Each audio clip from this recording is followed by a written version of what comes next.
Yung suman dito guys, pupunasan muna para iwas na mapanis yung suman. Hindi agad mapapanis yung suman. Pero maganda yan kung hindi ang dahil ganito. Yan. Yung, ito. Yung medyo magulang. Oo. Ito ay ipapakain sa mga nanunulungan.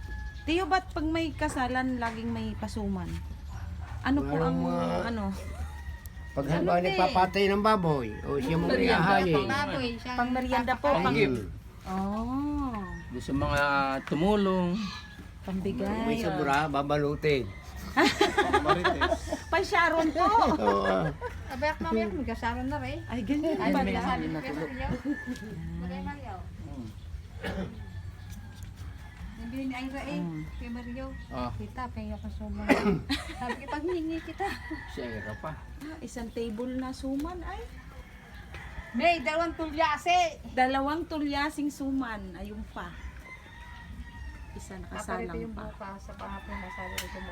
So, titingnan na natin guys ang suman. Alay, may good, may kwan. Isang ta. Tulog lang ako yan. Tita, kain na. mainit. Ay, ito yung mga gusto yan, hindi kong ibay.